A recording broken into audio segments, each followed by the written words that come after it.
Good afternoon, and thank you for having me. It's indeed an honor to be sharing this stage with some incredibly eminent speakers. Today, we've just returned from a journey of about 18,000 kilometers in a Tata Nano, and I'd like to share with you our story. So what is the road less traveled? Ever since we're young, we're told how to live our lives, and we're told you should become a doctor or an engineer, and then you could go on and get a corporate job, and your life would be like this. That's how it is for most of us, and that's how it was also for me. Except all the books I read when I was young, and all the people I idolized kept saying and repeating one thing, was that do what you love, and you'd never have to work a day in your life. When I was in college, I found myself struggling, and no matter what I did, I struggled to pass my exams, I struggled to keep my grades up and get my attendance. But I was extremely passionate about automobiles, and I love to learn, I love to race them. It's this passion that kept me going, and even though everything else was in working life, I kept following that. When I finished, I wanted to be an automobile engineer, like a lot of you here. But when I finished college and I had to take that step, I realized that doing engineering was not something I wanted if I couldn't do it right. And I decided to shift streams and do a degree in business management.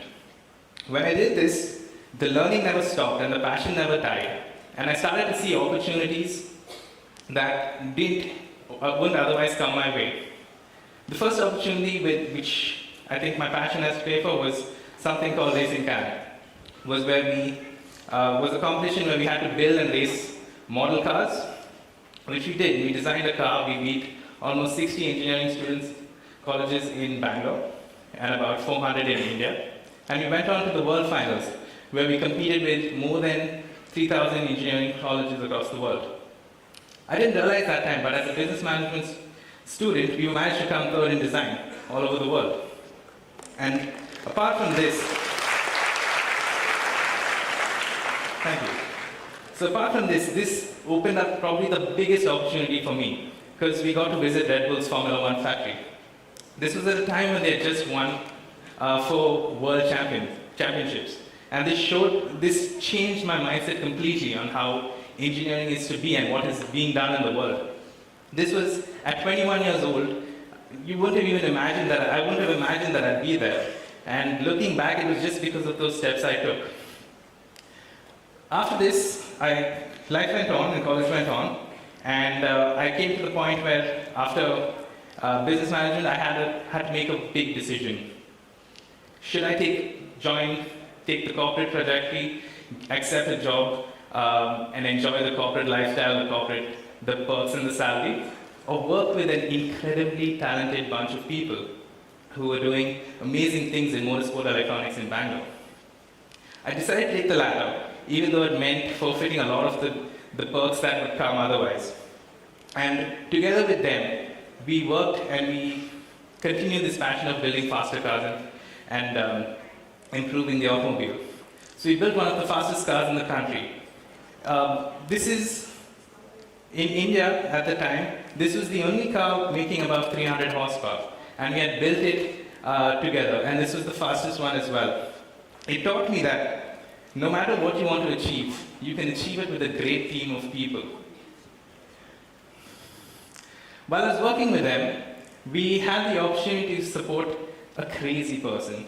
So this was Sushant, and he had set himself up to break the Guinness record for the fastest overland journey. He planned to ride at full throttle on his motorcycle from London to Bangalore, and he did it. So while he didn't break the record, he made it, and he inspired a whole bunch of us. I remember about last year, I put this picture on Facebook while I was sitting on his bike, and I said, trying to imagine what riding this halfway across the world must feel like. Little did I know that that would set in motion, like a ripple, phenomenal things to come. A couple of months later, a friend of mine mooted the idea of doing the Mongol Rally. He said, let's do this, it'll be fun. It's cheap, it's adventurous, and it's for a good cause. The Mongol Rally was a charity rally that travels from London to Mongolia. And the rules are you have to do it in a small car and raise money for a good cause. So we talked about it and we decided that we would do it in a Tata Nano. Now, at the time, we didn't know who would support us, and we had this idea that if we did it in a Nano, we'd get Tata Motors to give us a car, and we were living this dream world. We said Tata will give us a car, and then we'll get someone to sponsor, a tire company to sponsor our tires, and a hotel company to sponsor accommodation, and none of that worked. So the first thing anyway was to get a teammate, and we put this idea onto our best friend Sanaina. So she asked us if we were crazy. Why would we want to do this in a Nano? And once we explained to her that it's an incredible car and an engineering marvel at that, she reluctantly accepted. So we went about with a car. Well, the first thing we did was approach Tata Motors. They said they initially were excited about it, and then we didn't hear from them. They said that they didn't want to go through with it. Of course, because why would a $14 billion company trust a bunch of 20-year-olds with their brand's reputation, right? We said that we'd do it either way, and this was my mom's car. So we did this, and we knew we were going to do this. We sent in our entries, the word kept spreading, and the PR kept, the press kept picking us up, and we got to a point where all of the social media feeds had picked us up. And one day Tata Motors called us and said, we'd like to still take this up if you're interested. We talked to them, and a couple of weeks later we had a brand new Tata Nano. This was incredible because, like I said, this was the first time a $14 billion company was giving a bunch of 20-year-olds their car without these people having any prior experience of doing something like this. We went there, and after this, we knew we wanted to do it for a great cause. So we teamed up with Make a Difference. And this was something that really changed our mindset. For the first time, we were doing something bigger than us, bigger than ourselves. We were going to help make a difference to the lives of children in shelter homes in India. But when we were there, when we were discussing this with almost 4,000 volunteers, what we realized is there are people out there who care and who make more of a difference than you even thought possible. The Make a Difference volunteers supported us through our drive and had events across 23 cities to raise money for this cause. While they were raising money for the cause, we were trying to get sponsors to help us with our journey. We only had Tata Motors, nothing else. And then, before we knew it, it was time to leave. And our main accommodation sponsor, one of the largest home sharing companies in the world, backed out, which left us without any place to stay. This was the day we left. And as you can see, there's not a single sponsor sticker on the car. We literally left Bangalore without knowing where we were going to stay and who was going to help us. But we did it. The unknown was fun, actually. And when we went and when we reached there, we realized that we realized the warmth of people, and everywhere we went, people opened up their houses to us. In the UK, we stayed in a barn house, and in France, we stayed at a farmhouse. This was all through messages and WhatsApp, messages on Facebook and WhatsApp text.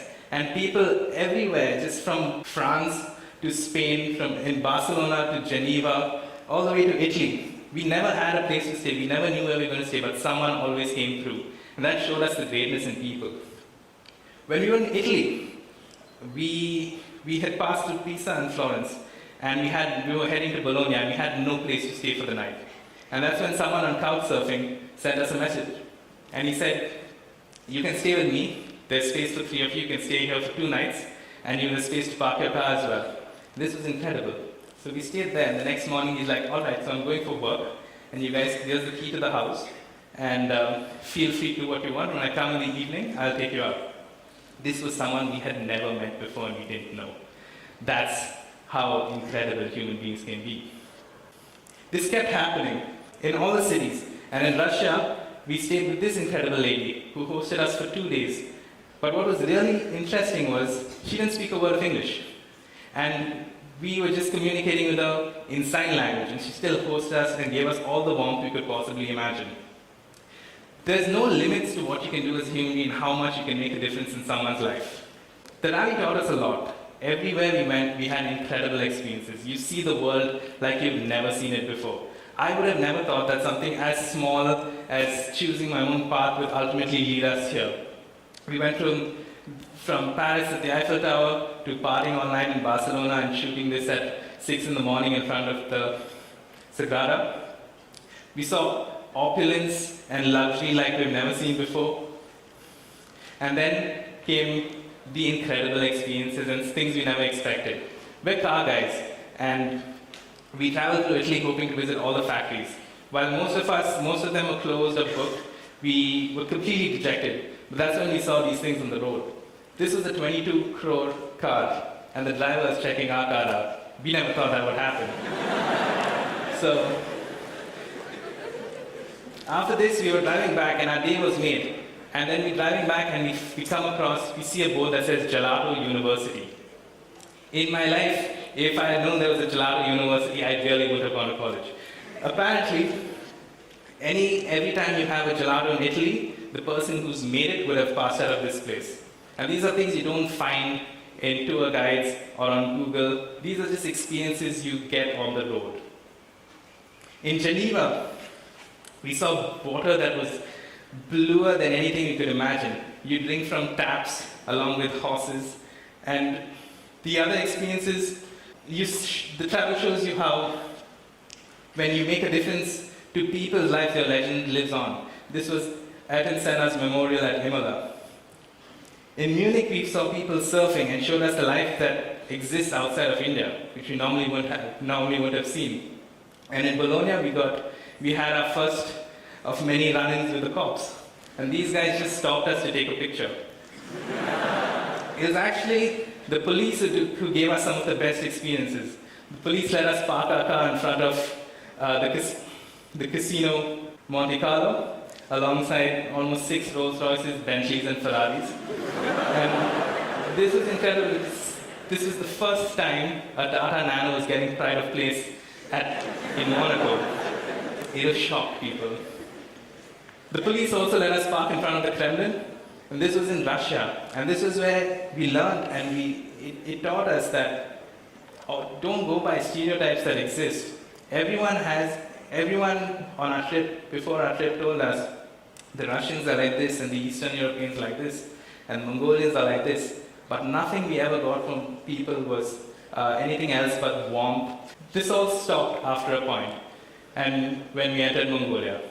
In Mongolia, there is nothing. There is no politics, there is no pretentiousness, there's no luxuries, there's just this.